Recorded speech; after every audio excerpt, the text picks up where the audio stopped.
സ്വകാര്യ ബസിൽ നിന്ന് തെറിച്ചു വീണ് കന്യാസ്ത്രീ മരിച്ച സംഭവം. ഡ്രൈവറുടെ ലൈസൻസ് സസ്പെൻഡ് ചെയ്യുമെന്ന് കോതമംഗലം ജോയിന്റ് RTO അറിയിച്ചു. ബസിന്റെ പെർമിറ്റ് സസ്പെൻഡ് ചെയ്യാൻ ശുപാർശ നൽകുമെന്നും അദ്ദേഹം പറഞ്ഞു. കോതമംഗലം കോഴിപ്പള്ളിയിൽ ഓടിക്കൊണ്ടിരുന്ന സ്വകാര്യ ബസിൽ നിന്ന് തെറിച്ചു വീണ് കന്യാസ്ത്രീ മരിച്ച സംഭവത്തിൽ ബസ് ഡ്രൈവർക്കെതിരെ നടപടിയുണ്ടാകും. അപകടത്തിന് ഇടയാക്കിയ ബസിന്റെ ഡ്രൈവറുടെ ലൈസൻസ് സസ്പെൻഡ് ചെയ്യുമെന്ന് Kothamangalam joint RTO Saleem Vijayakumar media 60യോട് പറഞ്ഞു. ഈ ഡോർ ഓപ്പണായി സർവീസ് നടത്താൻ നിലവിൽ സർക്കാരിൻ്റെ കർശന നിർദ്ദേശമുണ്ട്.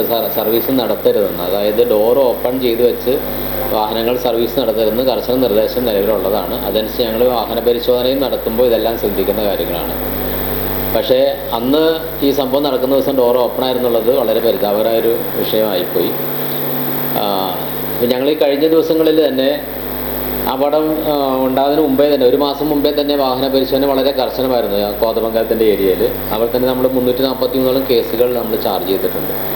അതിൽ തന്നെ 17 ബസ്സോളം നമുക്ക് അതിന് കേസുകൾ എടുത്തിട്ടുണ്ട്. അതിനകത്ത് ഈ പരിശോധനയ്ക്കിടയ്ക്കാണ് ഇത്തരമൊരു സംഭവം ഉണ്ടായെന്നുള്ളത് വളരെ ഖേദകരമായിട്ടൊരു വിഷമമുണ്ട്. ഇതിനകത്ത് നമ്മളിനി ചെയ്യാൻ പോകുന്ന കാര്യം വെച്ചിട്ടുണ്ടെങ്കിൽ, ഇപ്പോൾ ഈ പറയുന്ന കണ്ടക്ടറുടെയും ഡ്രൈവറുടെയും വിളിച്ചു വരുത്തി നമ്മളവരെ മൊഴിയെടുത്തിരുന്നു, അതിൻ്റെ ഉടമയുടെയും മൊഴിയെടുത്തിരുന്നു. ഡ്രൈവർ പറയുന്നൊരു കാരണം വെച്ചിട്ടുണ്ടെങ്കിൽ, ഈ വണ്ടിയുടെ ഡോറ് സ്റ്റക്കായതുകൊണ്ടാണ് അന്നത്തെ ആ സമയത്ത് ഡോർ സ്റ്റക്കായതുകൊണ്ടാണ് അത് അടയ്ക്കാൻ പറ്റാതിരുന്നത്, അതുകൊണ്ടാണ് അങ്ങനെ സർവീസ് നടത്തേണ്ടി വന്നതാണ്. പക്ഷെ അങ്ങനെ സ്റ്റക്കായ ഒരു വാഹനത്തിൻ്റെ ഡോറ് ഓപ്പൺ ചെയ്ത് ഇരിക്കുകയാണെന്നുള്ളത് വ്യക്തമായ ധാരണ ഉണ്ടായിട്ടും ആ ഒരു വളവ് വീശിക്കഴിഞ്ഞാൽ പിടിവിട്ട് താഴെ പോകുമെന്ന് വ്യക്തമായ ധാരണയുള്ള ഒരു ഡ്രൈവർ അത് കുറേയും കൂടി ശ്രദ്ധ പുലർത്തേണ്ടതായിരുന്നു എന്നുള്ളതാണ് അതിനകത്ത് ശ്രദ്ധിക്കപ്പെടേണ്ട ഒരു കാര്യം. അതുകൊണ്ട് തന്നെ ഈ ഡ്രൈവറുടെ അശ്രദ്ധ കൊണ്ട് നമുക്ക് ഡ്രൈവർക്ക് ലൈസൻസ് സസ്പെൻഡ് ചെയ്യാനായിട്ട് കാരണം കാണിക്കൽ നോട്ടീസ് കൊടുത്തിട്ടുണ്ട്. അതിന് മറുപടി കിട്ടുന്ന മറുപടി നമ്മൾ അയാളുടെ ഡ്രൈവറുടെ ലൈസൻസ് സസ്പെൻഡ് ചെയ്യും. ഈ സസ്പെൻഡ് ചെയ്യുന്നതിനോടൊപ്പം തന്നെ നമ്മുടെ IDTR മോട്ടോർ വാഹന വകുപ്പിൻ്റെ തന്നെ ഒരു IDTR എന്നൊരു സ്ഥാപനമുണ്ട്. ഡ്രൈവർമാർക്ക് ഒരു സുരക്ഷാ ക്ലാസ്സുകൾ കൊടുത്ത് അവർ ബോധവൽക്കരിക്കുന്ന ഒരു കോഴ്സ് കൂടി ഉണ്ട്, 5 ദിവസത്തെ റിഫ്രഷ്മെൻറ്റ് കോഴ്സ്. അതായത് പ്രിവെൻറ്റീവ് ഒരു കോഴ്സ് ഉണ്ട് അവർക്ക്, അതായത് ക്രാഷ് പ്രിവെൻഷൻ കോഴ്സ്. ഈ കോഴ്സ് 5 ദിവസത്തെ കോഴ്സാണ്. അത് അറ്റൻഡ് ചെയ്തിട്ട് അതിൻ്റെ സർട്ടിഫിക്കറ്റ് ഹാജരാക്കിയാൽ മാത്രമാണ് നമുക്ക് പിന്നെ ആ ലൈസൻസ് തിരിച്ചു നൽകുള്ളൂ. അതുകൂടാതെ ഒരു നിർബന്ധിത ആതുര സേവനം കൂടി ഇദ്ദേഹത്തിന് കൊടുക്കണമെന്ന് നമ്മൾ ഉദ്ദേശിക്കുന്നുണ്ട്. അതിപ്പോൾ ആരോഗ്യവകുപ്പുമായിട്ട് ബന്ധപ്പെട്ടിട്ട് വേണം ആ കാര്യങ്ങൾ ചെയ്യാനായിട്ട്. ഇതുകൂടാതെ ഈ നമ്മുടെ സർക്കാരിൻ്റെ കർശന നിർദ്ദേശമുള്ള സ്ഥിതിക്ക് ഈ ഡോർ ഓപ്പൺ ചെയ്ത് വെച്ച് സർവീസ് നടത്തി എന്നുള്ളത് കൊണ്ട് ആ ബസ്സിൻ്റെ പെർമിറ്റ് സസ്പെൻഡ് ചെയ്യാനായിട്ട് ഒരു ശുപാർശയും കൂടി നൽകണമെന്നുണ്ട്. അതിനകത്ത് നമ്മൾ ശുപാർശ കൊടുക്കാനേ പറ്റുള്ളൂ. അതിനകത്ത് RTA ബോർഡാണ് അതിനകത്ത് തീരുമാനം എടുക്കുന്നത്. അപ്പോൾ അതിനകത്ത് ഉദ്യോഗസ്ഥർ പരിശോധന നടത്തിയതും അന്വേഷണം നടത്തിയ ഉദ്യോഗസ്ഥരുടെ റിപ്പോർട്ട് കിട്ടുന്ന മുറയ്ക്ക് നമ്മൾ അത് റിപ്പോർട്ട് RTA ബോർഡിന് നൽകും. അതിനകത്ത് പെർമിറ്റിനെതിരെ സസ്പെൻഷൻ നടപടികൾ ഉണ്ടാകണം എന്നുള്ളത് RTA ബോർഡിലാണ് തീരുമാനമെടുക്കുക. അപകടത്തിൽപ്പെട്ട ബസിന്റെ പെർമിറ്റ് സസ്പെൻഡ് ചെയ്യുവാൻ ശുപാർശ നൽകുമെന്നും അദ്ദേഹം കൂട്ടിച്ചേർത്തു. അപകട സമയത്ത് ബസിന്റെ ഡോർ തുറന്ന നിലയിൽ വാഹനം ഓടിച്ചതാണ് ദുരന്തത്തിന് കാരണമായതെന്നാണ് മോട്ടോർ വാഹന വകുപ്പ് ഉദ്യോഗസ്ഥരുടെ പ്രാഥമിക കണ്ടെത്തൽ. നമ്മുടെ ഇന്നലത്തെ, അതായത് 30-ാം തീയതി ഉണ്ടായ സംഭവത്തിൽ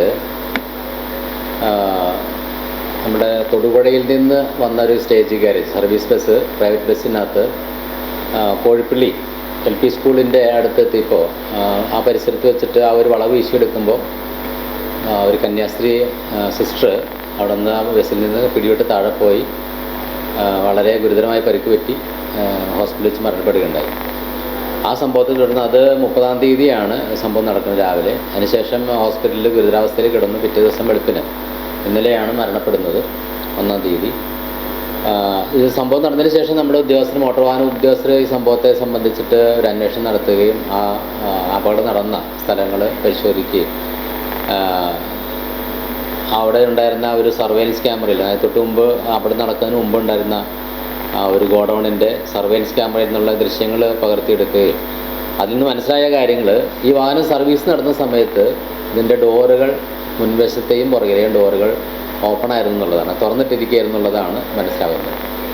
ഈ അപകടം നടക്കുന്നതിന് മുമ്പ് ഒരു 200 മീറ്റർ മുമ്പ് ഉള്ള ഒരു ബസ് സ്റ്റോപ്പിൽ നിന്നാണ് ഈ സിസ്റ്റർ അവർ കയറുന്നത്. കയറിയ ശേഷം നമ്മുടെ ഈ വളവെത്തുന്നതിന് മുമ്പ് ഒരു 100 മീറ്റർ മുമ്പാണ് നമ്മൾ ഈ ചിത്രത്തിൽ നമ്മുടെ ഈ ചിത്രം കാണുന്നത്. അതിനകത്ത് ബസ്സിനകത്ത് ഡോർ ഓപ്പൺ ആയിരുന്നുള്ളത് വ്യക്തമായിട്ട് മനസ്സിലാകുന്നുണ്ട്. ഈ വളവ് വീശി കഴിഞ്ഞ് കഴിഞ്ഞപ്പോൾ ഈ സിസ്റ്റർ കൈ മുറുകെ പിടിച്ചിട്ടുണ്ടായിരുന്നില്ല ബസ്സിൽ. അത് നേരെ ഡോറ് വഴി പുറത്തേക്ക് വീഴുകയാണ് ചെയ്തത്.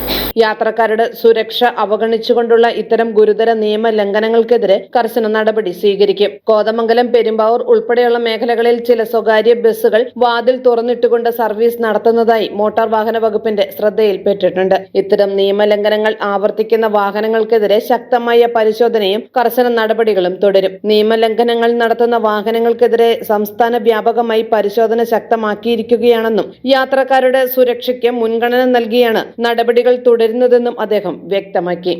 പിന്നെ ഇതിനകത്ത് ശ്രദ്ധിക്കാനായിട്ട് നമ്മളിപ്പോൾ ഈ ഡ്രൈവർമാരുടെ കണ്ടക്ടർമാരുടെയും കാര്യങ്ങൾ നമ്മൾ സർവീസ് നടത്തുന്ന ആൾക്കാർ, അതായത് ഓരോ യാത്രക്കാരൻ്റെയും സുരക്ഷിതമാണ് ഈ ഡ്രൈവറും കണ്ടക്ടറും നോക്കുന്നത്. ഒരാളെ ഒരു ബസ്സിൽ കയറ്റി കഴിഞ്ഞാൽ അത് അയാളെ തിരിച്ച് സുരക്ഷിതമായി എത്തിക്കുന്നത് വരെയുള്ള ഉത്തരവാദിത്തം ഒരു കണ്ടക്ടറും ഡ്രൈവർക്കും ഉണ്ട്.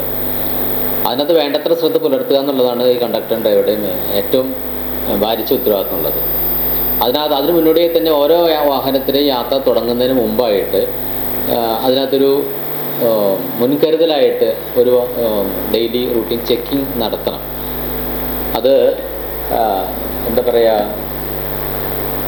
ഒരു ഡെയിലി ചെക്കപ്പ് നടത്തി അതിൻ്റെ സ്റ്റിയറിങ്ങിൻ്റെ കണ്ടീഷൻ എങ്ങനെയുണ്ട്, അല്ലെങ്കിൽ അതിൻ്റെ ബ്രേക്ക് കണ്ടീഷൻ എങ്ങനെയാണ്, ടയറിൻ്റെ തേയ്മാനം, ടയറിൻ്റെ ശേഷി അതൊക്കെ പരിശോധിക്കേണ്ടതുണ്ട്. അതുപോലെ തന്നെ ഈ പറയുന്ന എമർജൻസി ഡോറാണെങ്കിലും അത് പ്രവർത്തിക്കുന്നതാണോ അതിൻ്റെ നോക്കേണ്ടതുണ്ട്. അതുകൂടാതെ ഈ പറയുന്ന ന്യൂമാറ്റിക് ഡോറാണ് സാധാരണ എല്ലാ പ്രൈവറ്റ് ബസ്സുകളും വരുന്നത്. ഈ ന്യൂമാറ്റിക് ഡോർ പ്രവർത്തിക്കുന്നുണ്ടോ ഇല്ല എന്നുള്ളത് വ്യക്തമായി അത് നോക്കണം. അതിന് വേണ്ടുന്ന നടപടി അതിനകത്ത് അത് പരിഹരിക്കുന്ന സംവിധാനം ചെയ്യണം. അത് ഈ ഡെയിലി ചെക്കപ്പിനകത്ത് പെടുത്തേണ്ടതായ കാര്യങ്ങളാണ്. അതുകൂടാതെ തന്നെ ഈ പറയുന്ന